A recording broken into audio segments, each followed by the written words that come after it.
Assalamualaikum warahmatullahi wabarakatuh. Om Swastiastu, Namo Buddhaya, Salam Kebajikan. Sebelumnya perkenalkan, kami dari kelompok 2, mata kuliah Biomedik 2, Fakultas Kesehatan Masyarakat Universitas Airlangga, kelas Banyuwangi. Di sini kami akan memaparkan hasil diskusi kami mengenai literatur review yang berjudul The Effect of Smoking on the Occurrence of Cancer in Humans, dengan kata kunci kanker, rokok, tembakau, dan merokok. Sebelumnya perkenalkan anggota dari kelompok 2. Yang pertama ada Imelda Damayanti dengan NIM terakhir 006, lalu ada Virial Eksa Maulidania Putri dengan NIM terakhir 007, lalu ada saya Wahyu Nur Aini dengan NIM terakhir 019, lalu ada Dea Ayu Amalia Putri dengan NIM 034.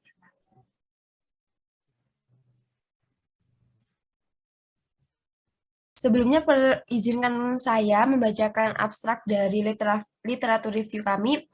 Merokok merupakan kegiatan yang sering dijumpai di kalangan masyarakat. Menurut WHO, diperkirakan 22% kematian bagi pengguna perokok dikarenakan oleh kanker.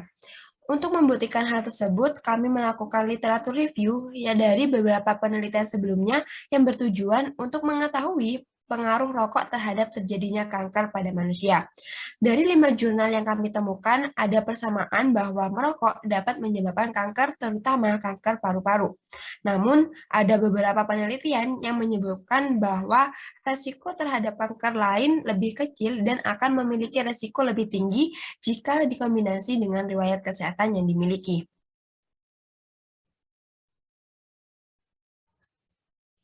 Lalu di sini ada introduction. Merokok merupakan bagian kegiatan yang sering kita jumpai di kalangan masyarakat. Rokok sudah banyak diketahui memiliki kandungan yang berbahaya bagi tubuh. Organisasi Kesehatan Dunia atau yang sering disebut WHO memperingatkan bahwa lebih dari 40% perokok di dunia meninggal karena paru-paru seperti kanker, tuberkulosis, dan sebagainya. Lalu kanker telah menimbulkan penderitaan manusia yang cukup besar.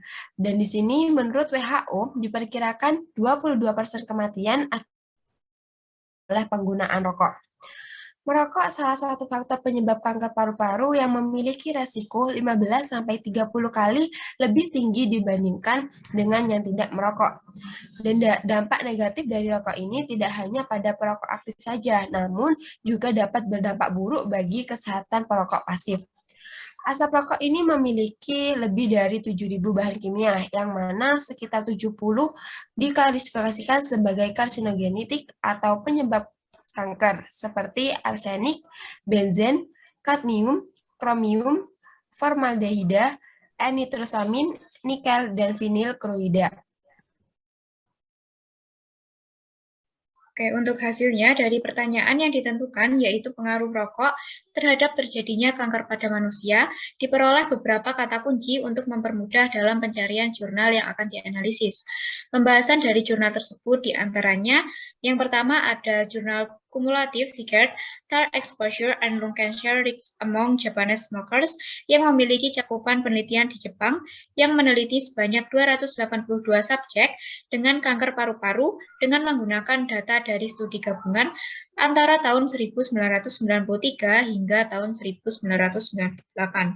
Variabel independen yang digunakan dalam penelitian ini adalah konsentrasi TAR dan variabel dependen berupa risiko kanker paru-paru yang diukur melalui analisis statistik. Rasio odds dan interval kepercayaannya mencapai 95% untuk kanker paru-paru dengan paparan TAR kumulatif. Yang kedua, dengan judul The Effect of Smoking and Timing of Smoking Cessation on Clinical Outcome in Non-Muscle Invasive Bladder Cancer. Penulis dalam penelitian tersebut menggunakan teknik analisis regresi multivariabel dan statistik. Populasi sampel yang digunakan dalam penelitian ini berjumlah 963 pasien dengan NMI BASI dengan menganalisis hubungan variabel merokok dengan kekambuhan dan kelangsungan hidup bebas. Teknik analisis yang digunakan adalah kurva insiden kumulatif, dibentuk dan dibandingkan di antara 3 strata merokok menggunakan uji Gray. Kemudian, analisis regresi risiko persaingan univariabel dan multivariabel digunakan untuk menghitung rasio bahaya subdistribusi dan 95% confidence interval untuk variabel merokok dalam kaitannya dengan prognosis. Jurnal ketiga mengenai smoking and risks of prostate cancer and prostate cancer death. Penulis menggunakan data dan informasi yang dilakukan antara tahun 1974 sampai dengan 2016 dari kohort Swedia dengan sebanyak 351.448 pria, serta dengan sebanyak 21.926 insiden kanker prostat yang diidentifikasi dalam daftar kanker prostat nasional Swedia. Penulis menggunakan 5 kohort hasil data dan informasi yang kemudian menggunakan regresi Cox untuk menghitung rasio hazard dan interval kepercayaan untuk kejadian kanker prostat dan juga kematian. Jurnal yang keempat yaitu Chronic Obstructive Pulmonary Disease and Lung Cancer Incidence in Never Smokers.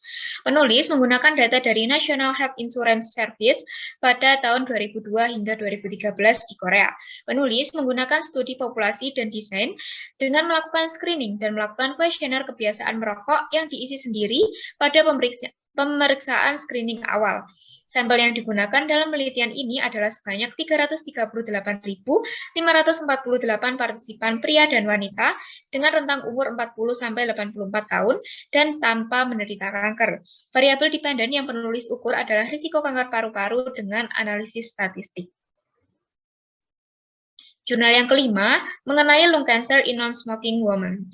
Penelitian ini memiliki cakupan penelitian yang menggunakan data rekam medis dan responden penelitian. Penulis menggunakan studi kasus kontrol yang memiliki basis populasi kanker paru-paru pada wanita yang tidak pernah terpapar tembakau atau rokok. Kemudian ada discussion. Yang pertama pada jurnal Cumulative Cigarette Exposure and Lung Cancer Risks among Japanese Smoker, di sini mengamati hubungan antara paparan tar pada rokok yang diperkirakan sebagai salah satu faktor peningkat resiko kanker paru-paru. Yang kedua, studi ini menunjukkan bahwa paparan tar kumulatif menjadi faktor yang mempengaruhi kanker paru-paru pada manusia. Kemudian sejumlah studi juga menggunakan paparan tar pada rokok untuk mengukur resiko kanker paru-paru. Namun, pada kenyataan, paparan tar yang rendah juga masih dikaitkan dengan peningkatan resiko kanker paru-paru pada jurnal tersebut. Kemudian, jurnal kedua, Chronic Obstructive Pulmonary Disease and Lung Cancer Incidence in Never Smoker. Pada penelitian ini dikatakan bahwasanya orang yang tidak merokok dapat terkena kanker paru-paru. Hal ini dikarenakan penyakit paru obstruktif kronis yang diderita. Kemudian penyakit ini bisa menjadi faktor resiko peningkat kanker paru-paru, apalagi jika pasien memiliki penyakit-penyakit lainnya. Studi kohort nasional besar ini, orang yang tidak merokok dengan penyakit paru obstruktif kronis memiliki lebih dari 2,6 kali kejadian kanker paru-paru dibandingkan dengan orang yang tidak pernah merokok tanpa penyakit paru obstruktif kronis. Kemudian pada jurnal ketiga, Smoking and Risks of Prostate Cancer and Prostate Cancer Death, selain kanker paru-paru, merokok juga dapat menyebabkan kanker prostat. Namun dari penelitian jurnal tersebut, pengaruh perokok menunjukkan risiko yang lebih rendah akan kanker prostat. Penelitian ini juga mengecualikan bahwa perokok memiliki risiko yang lebih tinggi akan kematian PCA yang akan semakin meningkat ketika status merokok dikombinasikan dengan kelebihan berat badan atau obesitas. Kemudian jurnal keempat, The Effect of Smoking and Timing of Smoking Cessation on Clinical Outcome in Non-Muscle Invasive Bladder Cancer. Selain kanker paru-paru dan kanker prostat, studi atau penelitian ini mengatakan bahwa intensitas merokok mempengaruhi kekambuhan kanker kandung kemih. Namun kemudian ditemukan fakta Jika di ketiga kategori status merokok yang ditemukan, status merokok, intensitas merokok, atau berhenti kapan saja sebelum diagnosis tampaknya tidak mengubah resiko kekambuhan dan perkembangan di antara pasien dengan NMIBC. Kemudian jurnal terakhir, Lung Cancer in Non-Smoking Women, paparan asap tembakau atau rokok oleh pasangan 50% terjadi peningkatan risiko terjadinya kanker paru-paru pada orang tanpa merokok. Berhubungan dengan kebiasaan merokok anggota keluarga terjadi peningkatan 3 kali lipat terkait dengan kanker paru-paru dan penyakit paru lainnya.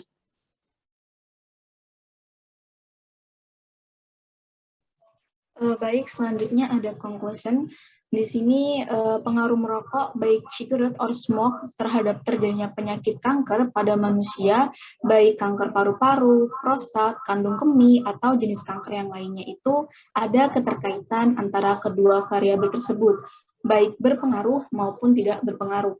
Kemudian ditemukan persamaan bahwa merokok itu dapat menyebabkan kanker, terutama kanker paru-paru, yakni pada jurnal yang berjudul Cumulative Cigarette Exposure and Lung Cancer Risk Among Japanese Smokers dan Chronic Obstructive Pulmonary Disease and Lung Cancer Incidence in Never Smokers. Namun, ada beberapa penelitian yang menyebutkan bahwa faktor resiko merokok terhadap kejadian kanker ini lebih kecil dan akan memiliki resiko lebih tinggi jika dikombinasi dengan riwayat kesehatan yang dimiliki, yakni riwayat tersebut salah satunya obesitas. Penelitian tersebut terdapat pada jurnal yang berjudul Smoking and Risk of Prostate Cancer and Prostate Cancer Death. Bahkan ada juga jurnal lain yang membuktikan bahwa tidak ada hubungannya antara kebiasaan merokok dan status merokok, yakni merokok, berhenti merokok, dan tidak merokok dengan kanker. Kanker yang dimaksud di sini adalah kanker kandung kemih, yakni dalam jurnal yang berjudul The Effect of Smoking and Timing of Smoking Cessation on Clinical Outcome in Non-Muscle Invasive Bladder Cancer. Selanjutnya ada suggestion. Di sini hasil analisis jurnal yang telah dianalisis, terdapat beberapa hasil yang menyatakan bahwa paparan dari rokok, baik tar, asap, atau yang lainnya itu berpengaruh terhadap terjadinya penyakit kanker, seperti kanker paru-paru yang disebutkan pada penelitian yang berjudul Chronic Obstructive Pulmonary Disease and Lung Cancer Incidence in Never Smokers dan Cumulative Cigarette Tar Exposure and Lung Cancer Risk Among Japanese Smokers. Dan hal tersebut berbanding terbalik dengan penelitian yang berjudul The Effect of Smoking and Timing of Smoking Cessation on Clinical Outcome in Non-Muscle Invasive Bladder Cancer, yang menyatakan bahwa tidak ada pengaruh antara merokok dengan kejadian kekambuhan pada kanker kandung kemih. Selanjutnya, menjaga pola hidup yang lebih sehat, baik dari perilaku hidup bersih maupun konsumsi makanan yang bergizi, dan disarankan untuk tidak merokok karena seperti yang kita ketahui bahwa dampak dari merokok itu sangat merugikan bagi manusia, seperti misalnya timbul efek kecanduan, kemudian timbul penyakit kanker, jantung, bahkan darah tinggi. Dan perlu digarisbawahi, faktor gaya hidup itu dapat mempengaruhi prognosis suatu penyakit. Oleh karena itu, perlu yang namanya hidup sehat dan kesadaran diri. Berikut merupakan daftar referensi yang kami gunakan. Baik, itu tadi pemaparan dari kelompok 2, kurang dan lebihnya kami mohon maaf. Wassalamualaikum warahmatullahi wabarakatuh.